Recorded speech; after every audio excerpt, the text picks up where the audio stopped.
Hi friends, the bed time story में आपका स्वागत है। आज की स्टोरी थोड़ी हॉरर है। उम्मीद है आपको पसंद आएगी। पुरानी हवेली की आत्मा। यह कहानी एक छोटे से गांव की है जिसका नाम था श्यामनगर। इस गांव में एक बहुत ही पुरानी और बड़ी हवेली थी जिसे लोग श्याम हवेली के नाम से जानते थे। हवेली की खूबसूरती के पीछे एक भयानक रहस्य था। लोग कहते थे कि वहाँ एक आत्मा का वास है। कहा जाता है कि जब भी किसी ने हवेली में रात बिताने की कोशिश की, उसने अपनी जिंदगी खो दी या वो पागल हो गया।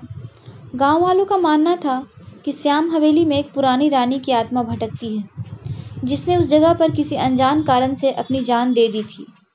इस रहस्य ने सभी को डरा रखा था और कोई भी वहां जाने की हिम्मत नहीं करता था। एक दिन गांव में एक नवयुवक जिसका नाम रवि था आया। रवि ने पुरानी कहानियां और अफवाहों को भी कभी गंभीरता से नहीं लिया था।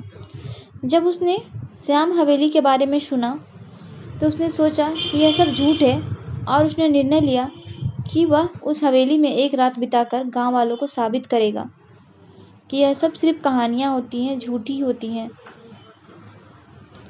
गांव के बुजुर्गों ने उसे समझाने की बहुत कोशिश की, लेकिन रवि ने उनकी बातों को नज़रअंदाज कर दिया। और एक शाम रवि अपने कुछ ज़रूरी सामान लेकर हवेली के लिए निकल गया। हवेली बहुत ही पुरानी और खंडर थी दिख रही थी, जहां जाकर किसी को भी रूह कांप जाती और डर के मारे। रात का समय हो गया और हवेली में गहरी चुप्पी छा गई।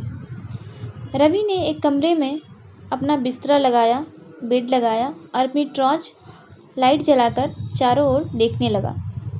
हवेली के अंदर कीमती चित्र, टूटे फूटे फर्नीचर और धूल भरी बहुत सारी किताबें रखी हुई थी।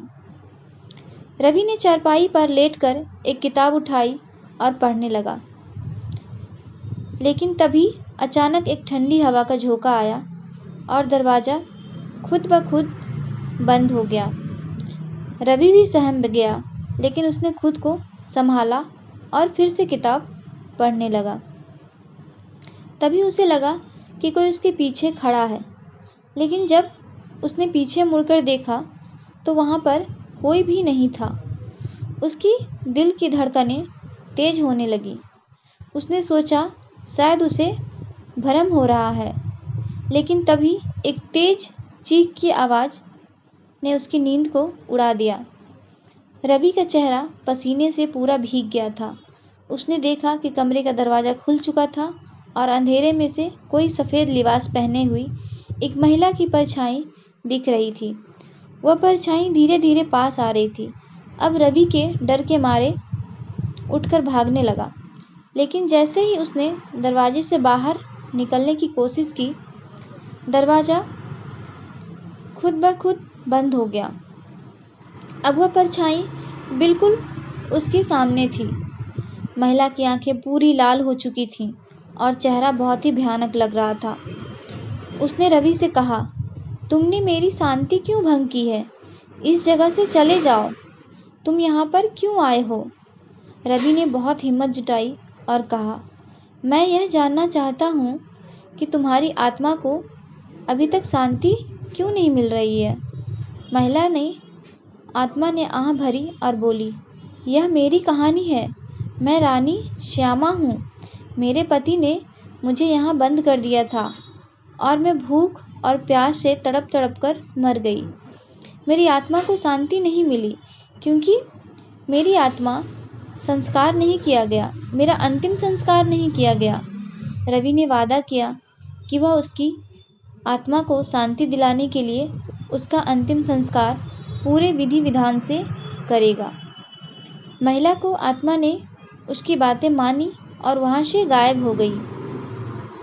अगली सुबह रवि ने गांव वालों को सब कुछ बताया और सभी ने मिलकर रानी श्यामा का अंतिम संस्कार किया।